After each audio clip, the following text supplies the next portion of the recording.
resources. And all the projects that we invest in are designed to provide rich and engaging experiences for online audiences. So that's an important distinction to understand right at the outset. We don't invest in straight digitization projects. If you are looking to digitize, 10,000 objects or 10% of your collection or that type of thing, we wouldn't invest in that. There are other programs that might support you to do that kind of work. We really invest in things that are designed for visitors, conceived for visitors, interpreted experiences, and kind of that provide a rich and engaging user experience online. So it's hard to do this. I don't even know if I can get a little hands up, but in my talk, it's like, I'm just wondering if anybody on the call has received VMC funding in the past. Maybe you can add to the chat if you have, or is anybody working with our funding now? We do have several older projects from Saskatchewan that are already on our website, and we recently launched the Community Stories Project, Keepsakes of Conflict, Trench Art, and Other Canadian War-Related Craft, by the Moose Jaw Art Museum, or by the Moose Jaw Museum and Art Gallery, excuse me. So there is some good Saskatchewan representation on VMC, but there's always room for more. Since 2014, the VMC has invested more than $12 million in 168 projects, large and small, from institutions across Canada and from all kinds of institutions. There's a wide range of institutions that would be eligible for the funding. In the past several months, we've funded projects that have launched, or projects that we have funded have launched on subjects as diverse as places where Quebec Indigenous youth gather, the secret role played by radar in the Second World War, Inuit artwork, and specifically artworks on paper, and the 1998 ice storm in my neck of the woods, which all of us remember who are in this region. So, wide range of topics, as you can see from those quick 4 examples. But it's also important to understand that we're an investment program rather than a grant or a contribution program. And for us, being an investment program means 2 things. The first thing is that the projects are developed and they're paid out in phases, and there are deliverables that we approve. The second thing is that our support isn't just financial. An experienced program officer, a member of my team, guides and supports you through the development process, and digital technology staff advise on technical matters. So that, sort of in a nutshell, is the equation that summarizes what we mean by investment program. And here is a picture of our lovely team. So you can put some faces to names. You may have already met some of us in previous communications or working on projects. These are really exciting times for the VMC, and it's really one of the reasons I'm so delighted that the Museums Association Saskatchewan asked me to speak with you today. It's a great opportunity to share with you that we're coming to the end of a major program renewal, and it really was designed to better serve people like you, the Canadian Museum and Heritage community. And some changes will be evident in our next call for proposals, and here's where you might want to make a note, which opens on June 17th, so in 3 short weeks, thereabouts. It's actually probably 3 weeks today, in fact. And other improvements will be launched later this year. Plans have already been and may continue to be impacted by the pandemic, as I'm sure you're all aware, but the plan is to roll out other improvements through the year or later on in the year. So starting this June, we're really going with 1 annual call for proposals. For any of you who might be familiar with the small investment stream, the Community Stories investment stream, that proposal call has usually opened in the fall and closed in the winter. We're opening all 3 investment streams in 1 call. So they'll all open on June 17th, and then I'll give you the close date a little later on, but the opportunity to start thinking about an online project and start to prepare a proposal will be available as of June 17th. So I'll also explain the 3 investment sizes. A small investment, which many of you might know as Community Stories, is $15,000, and it gives you access to a template, a WordPress template, to build your own community stories virtual exhibit. So we have the template and we provide it to you with guidance to how to use it, and you upload your content into the template to create a community stories online exhibit. Community stories exhibits, for those of you who may not be familiar, look like this. These are just 2 pages from a recent launch from Saskatchewan. The page on the left is the kind of landing page, we call it, where the story is introduced. There would then be a series of story pages, which have their sort of titles that run down the left, and then the stories are on the right of the page, and you work through those to get the story. And then the page on the right that I have up on the screen is called, it's a gallery page, where content that is featured in the community stories exhibit is made available, and you can search through it that way visually. And if you click on each artifact or object or content piece, you would get more information about it. And there can also be audio and video content pieces here as well. So, and this particular project has 10 pages in its gallery, so there's lots to look at and lots to explore in that way. That's a different way to navigate the content rather than going through the stories. So the next investment streams are the medium investment stream of $50,000 to $150,000, and the large investment stream of $150,000 to $250,000. And both of these streams help you build an online project from scratch. So with the Community Stories project, we give you a template that you work inside, so you don't have to sort out the web development side of things. For a medium or a large investment project, you would have to work with a web developer or a digital creative agency to design and build the user experience from scratch using digital tools and technologies. So the medium and large investment streams also include a step called the quick pitch, which we introduced 3 years ago now, following conversations with the Canadian Museum and Heritage community. People told us that they wanted feedback early on in the process before they went through the effort of developing a full proposal. So we introduced this step for the medium and the large. And it's before preparing your proposal. So for the first month of the call for proposals, when the call opens on June 17th, essentially that first month, you can answer 5 simple questions and send them in to us, and members of our National Advisory Committee will review the questions, and I personally provide the feedback that helps you shape your project. So I roll up the feedback from the members of our committee, and we have a phone call, and I share the feedback with you verbally. So that's the quick pitch step. We really encourage people to take advantage of that, just to sort of get a sense of, does it need a lot of work? Are you headed in the right direction? Is there something else you might want to think about? So this June, we're also taking the application process for all 3 investment streams online. Our proposal forms have been simplified, so the questions flow logically, and there are lots of helpful tips to help you work through this process. And we piloted the online application process last fall, and it worked really well with the Community Stories call for proposals. So big changes to roll out later this year include a new name for the investment program. The name, as soon as we officially launch the new website, and I've already buried the lead on that one, the new name is Digital Museums Canada. And we did a lot of research. We talked to people in the community, and this is a more accurate representation of who we think we need to be to serve the community well through the 21st century. Digital, because for obvious reasons, that's the space that we operate in. Museums, because it's about all of you, the community that we work with. You're our key stakeholders, and Canada for obvious reasons.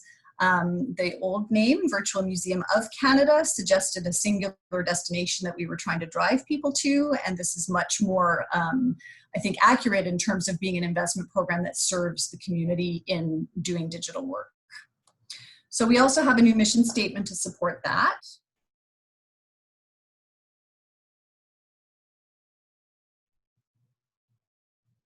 Pretty straightforward, and I think after many iterations ended up on the floor, we think this one's pretty inspiring and achievable, and also aspirational in a good way. and reflects all of you and our program and what it is that we hope that we can do together with you.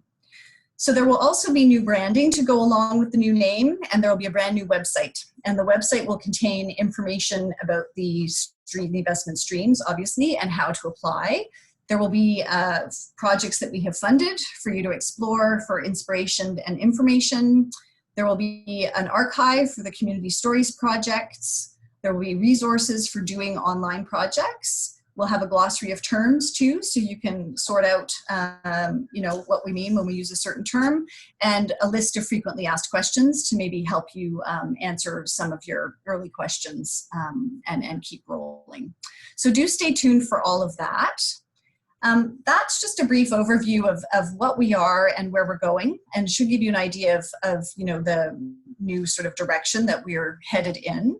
I want now to shift gears a little bit and look at some of the benefits of doing an online project. I have regular conversations with the executive directors of the provincial museums associations. Wendy and I chat pretty regularly, and I heard from loudly and clearly from many executive directors that, their communities really wanted to understand why they should embark on this kind of work, or why it should be something that they should consider doing. So we did put together a list of what we feel the benefits are of doing an online project and what we've heard from the wider community.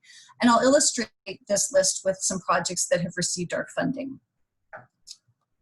So if we start with benefits for users,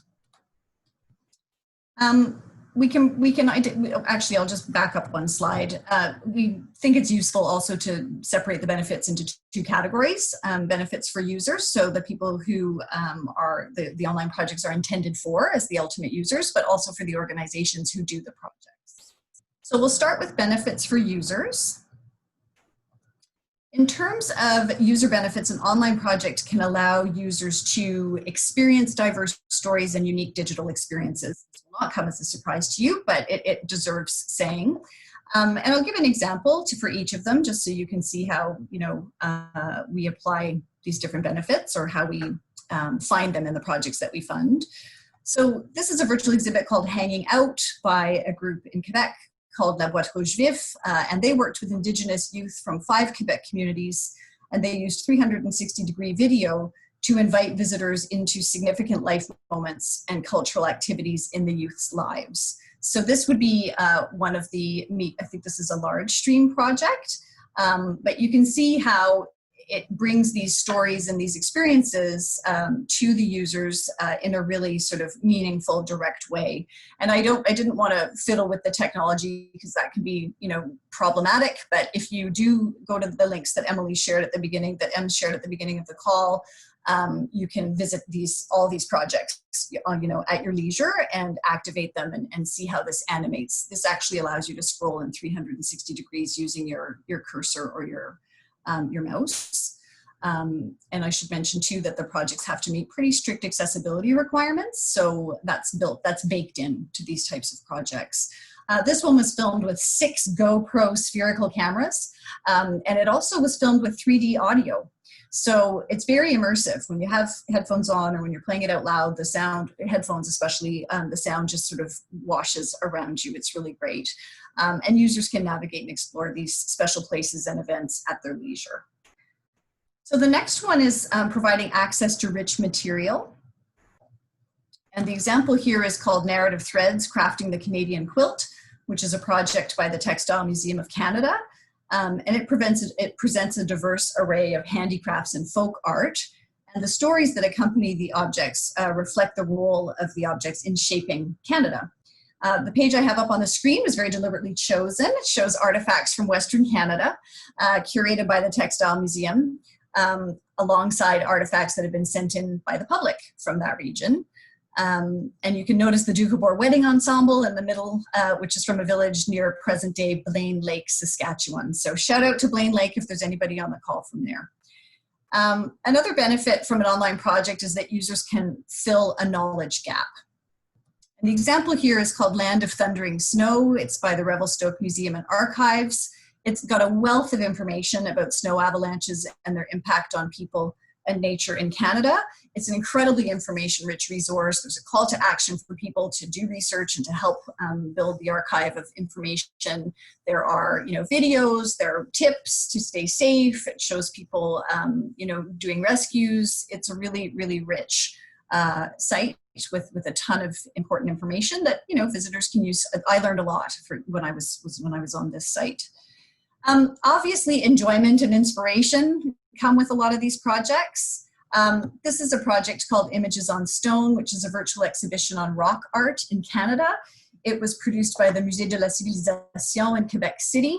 And the videos that introduce each section were shot by drone, and they contribute to users' enjoyment and inspiration. And I would really encourage you to go and visit this project and just activate one of the videos. I won't take time to do that now, but it's a really special way to create the mood for the different sites across Canada. This video was shot in Esanapi Provincial Park in southern Alberta, which is home to the largest collection of rock art on the Great Plains. And I think it really captures the sense of being there when you watch the video. The next benefit to users of online projects is to learn a new skill. In this project called Inigat Iligat by the McMichael Canadian Art Collection, users are invited to learn some of the skills of a curator and to share their selections online. The website showcases more than 4,000 works on paper from the West Baffin Eskimo Cooperative. So these objects have not been seen online before, and it's a great resource for users to learn and create their own collections and share and have that kind of exchange within Inuit communities, but also in the broader Canadian family. We also see sometimes that projects can help shift an attitude or encourage a behavior. This one is called Celebration 90, Canada's Gay Games. It's by the Vivo Media Arts Centre. It's a community stories project and it's in development, so it won't be on the website if you go looking for it just yet. It traces the evolution of Canada's gay games and uses firsthand accounts to draw attention to a critical moment in the fight for Canadian LGBTQ2S+ rights. So an example there perhaps of informing people about a subject and a period in Canadian history that they may not be as knowledgeable about. Finally and importantly, all of these benefits can of course inspire someone to plan an actual visit to the museum or the heritage organization, which is I'm sure something that you're all very interested in and preoccupied by, given that you're not currently in your sites and that you hope people will return to them in large numbers when you're able to reopen.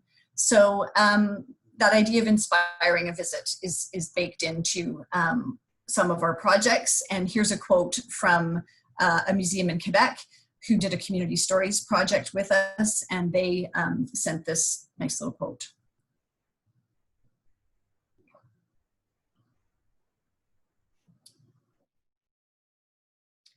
Any guesses what the exhibit was about?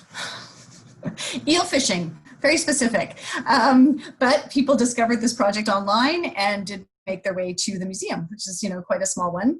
And there was that nice kind of virtuous cycle of having a digital experience and then having a physical one.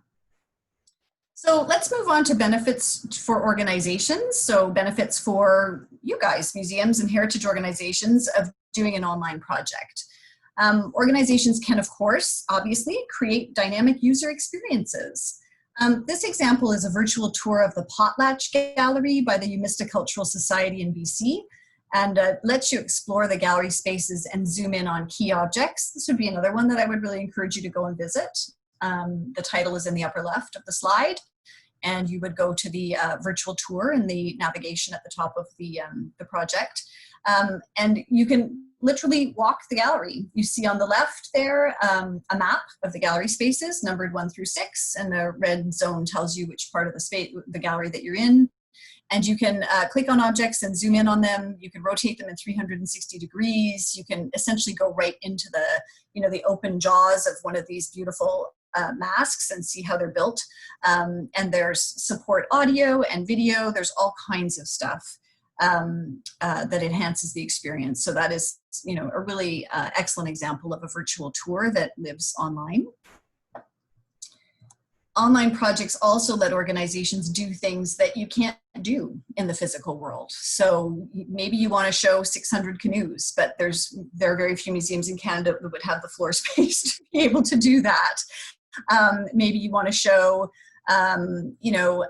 architectural features that are in churches spread out around your province or your region, and you can't get them all together in one place. You can in a digital space. This is an example of a virtual tour.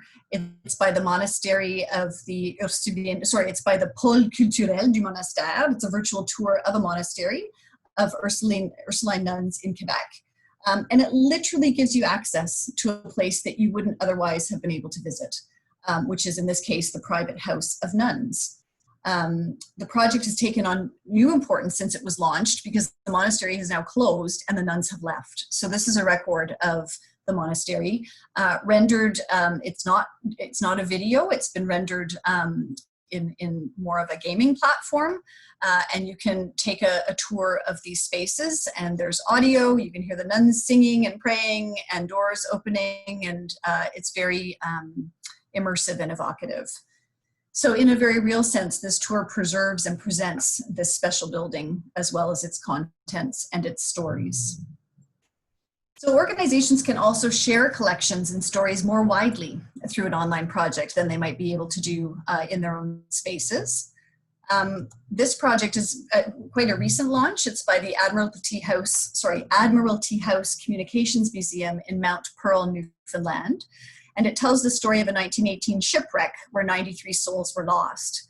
And in an interview, a really great interview for her local CBC radio station, the museum's manager, Sarah Ryan, spoke eloquently about, and here's a little quote from Sarah, how the virtual exhibit will help reach people all over the world and help locals learn the history, especially while museums are closed to the public because of the pandemic. So it's a great little interview that Sarah gave to her local CBC, and it just really underscored the value of having a project like this in the pipeline or already up online when people can't get to you because of something like a pandemic, or under more normal circumstances, they might just not be able to journey to where you are. So the next benefit that we really highlight for organizations is that you can preserve history, heritage, and culture through an online project. There's a lot of rich content on a site called, it's the Squelette site, the Stolo Coast Salish community in the Fraser River Valley. The title is in the upper left. And this particular piece of their site, it's a beautiful, rich site, but this particular piece uses audio recordings of the endangered Halkomelem language to educate visitors about the nature and significance of this nation's knowledge and their cultural heritage. So if you click on the different words there, you hear the word pronounced by an elder, a native speaker of the language, and there's a definition and various other things. And this is part of a much larger site with incredible community material. And it was done by the Stolo Resource and Research and Resource Management Center, which is based in Chilliwack, BC. So online projects can also highlight new research by an organization. This Community Stories project in development by Archéomamo Côte Nord in Quebec showcases in an accessible way recent archaeological research. So the research is, it was being done when the project was in development or just wrapping up. So they were keen to share it in an online project. And the research was conducted by the organization's team with the help of students, volunteers, and local Innu people. So it's not online yet, which is why we don't have a more sort of finished looking slide for you. But the findings that they made yielded really rich information about the first occupants of an area along the St. Lawrence River. So it's a way to get some new research out. So digitizing some of the collection is another benefit to organizations of doing an online project. I did mention earlier that we would not support a straight digitization project, but if digitization is part of your larger project and supports the presentation of the material that you wish to showcase for the audience that you wish to reach, digitization is an eligible expense. And here I'll show you the Community Stories project by the Jardin de Métis, which is called Touring the Gaspé Peninsula, the history of an epic road trip. And it tells the story of a well-known and well-loved sightseeing circuit and showcases the organization's documentary collection, which tells the story of something called the Gaspé Tour, which involved building the road and then, building it up into a holiday destination. So they were able, through their Community Stories project, to share a lot of rich archival information. So there are some other benefits to doing an online project that are reported by many, if not most, of the museums and heritage organizations that we work with.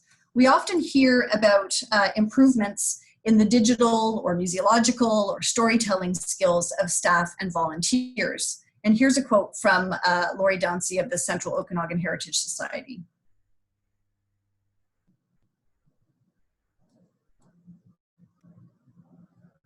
It's also true that doing an online project with VMC funding helps you build your online presence, something that the pandemic has shown us may be more important than ever.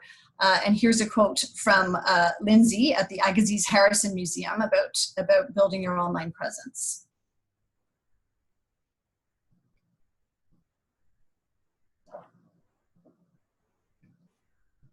The projects that we invest in also allow organizations to reach existing but also new audiences. And here I would encourage you to think about the example I gave earlier about sharing the Newfoundland shipwreck story, via CBC. So that story gets out far and wide. Organizations often report growing their networks and building new relationships.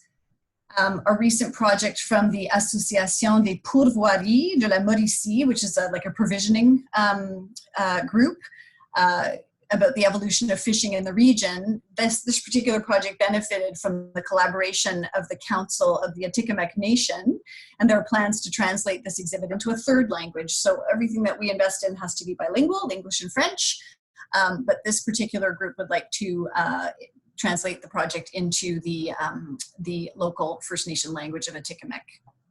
So that's all I'll say for now about benefits. I hope you can start to see the value for you and your audiences of doing an online project. I'm going to just finish up with 5 questions and 4 tips.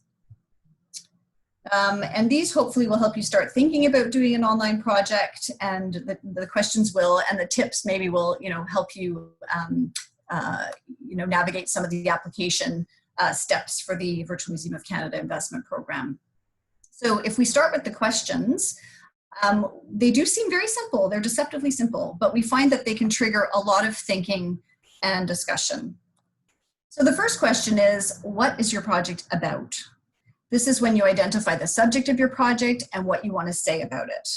So we encourage you to think about a main message or a big idea that you want to communicate, bearing in mind that one subject can have many different main messages. For example, if you're going to do an online project about Canada's climate, you could climate, it's plural, you could look at the science behind climate change. You could look at how Canadians' changing views about climate are impacting our sense of identity. Or you could look about how living in one of the planet's most diverse climates is inspiring technological innovation. So those would be 3 very different takes on a broad sort of topic of climate. The next question to ask yourself is, and this is really important, who is this online project for? We really need you to think carefully about the audience or the audiences that you want to reach and why it's important to reach them, and be as specific as you can. When people say to me, what's the ideal size of an audience? How many people should it be? I can't really answer that. It just you need to see good alignment between, the story that you want to tell and the people that you want to tell it to. And hopefully you're not asking us for $250,000 to create an online project for, 24 people or 100 people. But if it's, all the grade 4 social studies students in Saskatchewan, that's a pretty decent target audience in terms of number, but also in terms of specificity. So one size in an online project doesn't fit all, really. We have people say, well, it's for K-12, it's for post-secondary, it's for new Canadians, it's for people who live in remote regions, and it's for armchair historians. That's a heavy burden to put on the shoulders of one online project. So we do encourage you to choose a target audience. If you have to have a secondary audience, that's okay too, but really to kind of commit to that. because the projects are a lot more effective when they target a specific audience. We want you to think about what your audience might know about the subject, how they might consume online content, why they would engage with your project. If you've got research and evaluation to back it up, that's always helpful. And really prioritize your audience type so you end up with a main audience and a secondary one, as I mentioned, if needed. And then you keep them in mind as you develop your ideas. I even have gone so far as to go to stock images and pick the face off a stock image of someone who I think is, represents my audience, and I've given them a name and I've written up a little bio and I've stuck them on my wall. And, as I move through the exercise of whatever it is I'm doing, in my previous life, I was head of education at the National Gallery of Canada. So I would sort of think, oh, okay, I'm developing this summer camp for this particular audience. And then that's a visual reminder of who you're working towards and with. So the next thing that you want to think about is what experience you want users to have. So this is where you really start to put yourself in the user's shoes and describe the experience of your project from their point of view. This applies more to projects aimed at the medium and large investment streams where the experience is designed from scratch.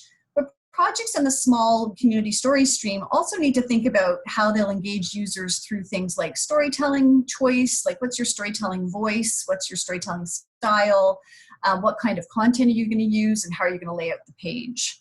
So really think about how you'll bring your content to life for your target audience. And for the medium and large stream projects, how are you going to leverage the power of digital tools and technologies to support the user experience, and maybe even do things that aren't possible in your museum. So the next question that you need to pay attention to is, who could you work with to make your project a success? This is where you think about the organizations, the individuals, or the groups who you'll work with and who will contribute to your project or support your project. You need to think about what expertise you'll need on your team and what roles people will play. Roles like subject matter expert, researcher, writer, editor, translator, videographer, who's going to do your digitizing, who's going to coordinate your community consultations, who's going to be a member of your target audience to test stuff out for you. And then if you're doing a medium or a large stream project, you'd need a web developer, an accessibility expert, all those kinds of things. So it's important, and multiple hats can be worn by one person, but generally we don't like to see one person trying to wear all the hats. So the fifth and final question applies to projects in the medium and large investment streams only, and this is, which digital tools and technologies could you use to support the experience? And this is where you start to think about what's available technologically to help you create the experience that you want your users to have. VMC funded projects have to meet our technical specifications around things like accessibility and mobile, so it's important to read through those and keep that in mind as your ideas start to take shape. So if you decide to apply for investment, these 5 questions will form the basis of your application. And if you receive the funding, they're also the foundation you'll build your project on. So finally, we arrive at 4 quick tips for those of you who think you might apply for VMC funding. I've written them for someone who has already looked at our projects on our website, which is virtualmuseum.ca, but who may not know which stream they should apply to. And remember, the call for proposals opens on June 17th. So when the call for proposals opens, check your eligibility. The eligibility criteria for the small or the community stories investment stream are a little bit different from the medium and the large investment streams. And they're described in the guidelines, and they're built into the online application process for each investment stream, so you can't miss them. Tip 2 is to read everything carefully. Goes without saying, but really helpful. Read the program guidelines for each investment stream if you're still wondering which one you should apply to. Note that the guidelines for the small community stories stream are quite different from the medium and large investment stream guidelines, and the medium and large ones are more similar to each other. Also read through, if you're looking at medium and large, our technical specifications. And reading everything carefully includes looking closely at the criteria that proposals will be evaluated against. These are different for each investment stream, so you should have a good sense of how proposals get evaluated, so you'll know how to aim your proposal. Tip number 3 is pick an investment stream. It can be helpful to map your project idea onto the proposal evaluation criteria to see which stream fits best. If you're still not sure which stream is right for you, you can submit a quick pitch to get some early feedback on your project idea, but we really reserve the quick pitch for people who are thinking medium or large. The quick pitch is not designed for someone who's clearly going to be in the community stories stream, for the small investment stream.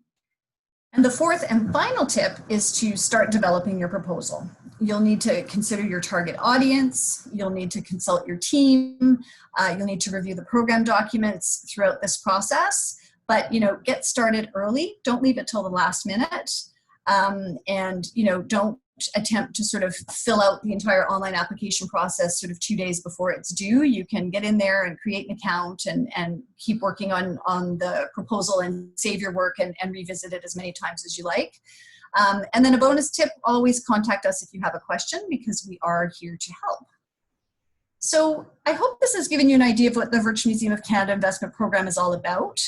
And I hope that you're encouraged and excited by the benefits that online projects can offer you and your users. And I also hope that you use the questions and tips to start thinking about your own project. The call for proposals, again, for all 3 investment streams opens on June 17th. The medium and large streams, for now, will close on October 28th, and the small stream will close on November 25th. Those dates could shift if depending on how the world unfolds. But either way, I hope we'll see some proposals from Saskatchewan in the mix. And thank you very much for listening. And I'm really happy to answer any questions you might have now. Thank you so much, Megan. That was really great. It definitely gave me a way better understanding of the program, and I'm definitely going to go back and check out some of the examples of the exhibits that you posted. They look really interesting. So yeah, if anybody has any questions, I think probably the best way to go about it is to put them in the chat, and we can take it from there. Megan, would you like me to turn your video back on, or just? Sure, yeah, no, that's probably, okay. Probably nicer. Yeah, sounds good. So we have a question from Elizabeth Heathcote. Is there a listing of the virtual museum's community stories? Yes, but I'll let you. Yeah. They're on our website, virtualmuseum.ca, and you can, there's a navigation bar along the top, and the headers say things like virtual exhibits, which would be the medium and large streams that I've been referring to today. And then the other tab in the navigation says community stories. So if you click on that, you'll see the ones that we currently have online. There are several hundred. And you can also sort by, you can sort by most recent, you can sort by a keyword. So they are, the group of them is available at virtualmuseum.ca.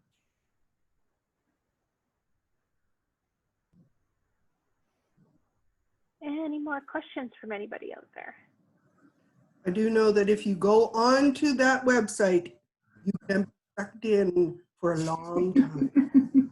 Make sure you have a cup of coffee handy and a snack, because you could be in a comfortable chair, because it will. There are so many fascinating stories that you can find from either the larger institutions, the small ones just like you. There are some from Saskatchewan, not a lot, but there are a few. Search them out. It's just, it's just a lot of fun to go and look at everything that's available. And I will say, the Virtual Museum or Digital Museum Canada folks are really easy to work with. Oh, thank you, Wendy. That's very nice. Any other questions? Nothing coming in at the moment.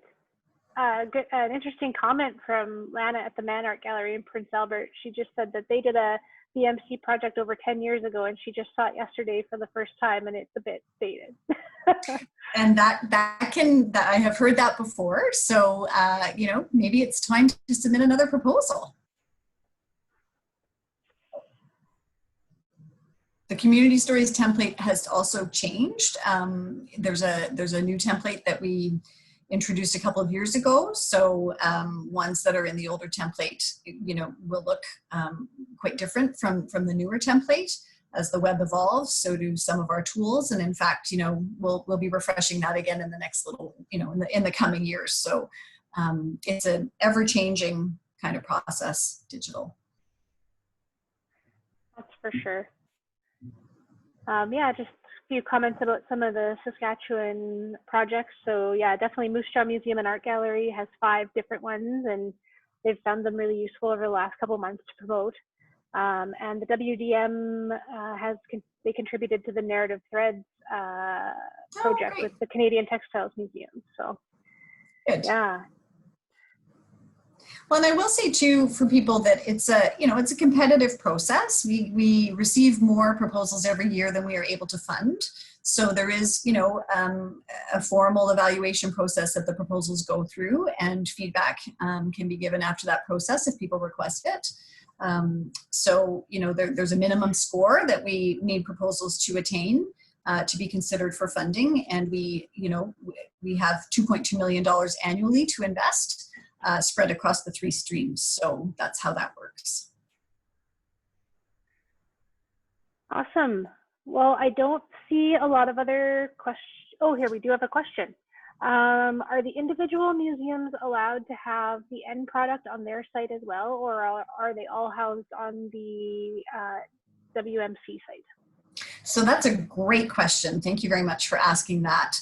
The Community Stories projects are hosted by the Virtual Museum of Canada, and that will be the case as well for Digital Museums Canada.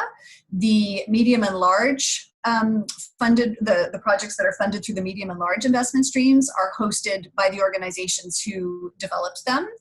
But all of the projects that we invest in will be featured on our website for at least, 5 years. And then the Community Stories ones will be part of that archive. So the Community Stories ones will be held in perpetuity for now in that archive, and then the medium and large funded projects will continue to live on the websites of the organizations who developed them. So no, we want that cross-linking. We want to point to your project from our site, but because our site is designed for the museum community, it's not designed for visitors. We really, require you to have it available on your site as well. And then after a 5-year period, we may sort of move on from pointing to it, but it would continue to live on your site in perpetuity, or as long as you are able to host it and maintain it. And for just a quick question, for the community memories type, the small ones, they can link from their site to their piece on your site, right? That's right.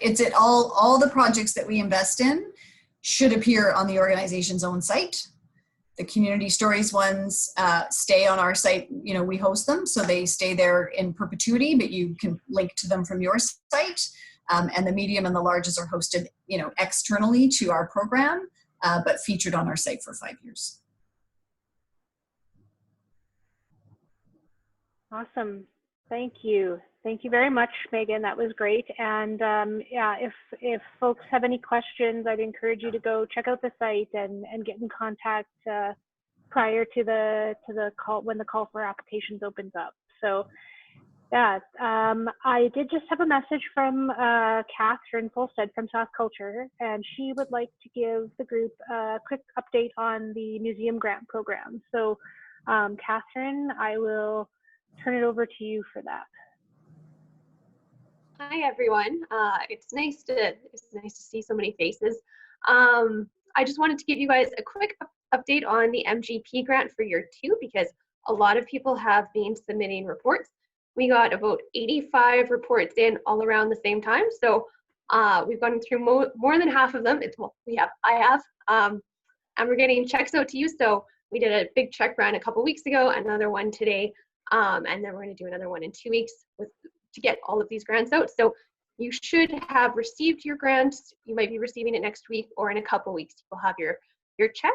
So the checks are on their way, and just getting through those reports. So thank you guys for submitting those, and I know we're still waiting for some more to come in, just depending when your end is, but you should be getting those soon. Thanks, Catherine. So I just have one more little update about next week. So just a reminder that we are moving to the bi-weekly community chat schedule in June. So there is no community chat next week. Our next one will be June 10th. The other thing that I wanted to make note of is that there's going to be a different link So Zoom has some updated security protocols since we first started these chats, and I want to use a new link that'll have kind of enhanced security. So if you would like me to contact you by email with the link directly, just either put it in the chat, or if you feel more comfortable, send it in a private message to me, and I will send that out to you directly. If not, you can watch for it on Ephemera or the website and on social media. I'll update the everywhere with the new link right away. So just keep an eye out for that. And also, so June 10th, we're going to be talking with Tim Hutchinson. He is the head of archives and special collections at the University of Saskatchewan. And they're going to be talking about a project that the University of Saskatchewan Library has launched, a COVID-19 community archive to document life in Saskatchewan during the global health crisis. So we had Diana Savage from the Western Development Museum a couple weeks ago talking about their community archive project, and this is kind of a sister project that is working along with that project to document these times. So yeah, I'm really looking forward to hearing about their archiving project, and so that'll be on June 10th, and I believe I put the link to their archive that's already in development at the beginning of the chat. So that is all for this week, I believe. So I'd like to thank everybody for tuning in. It was great to have everybody, and thanks again, Megan. It was very informative, and we'll have a great couple weeks, everybody, and we'll chat with you on June 10th. It's a real pleasure. Thanks, everybody. Thanks for having me. Take care. Bye. Bye. Thank you.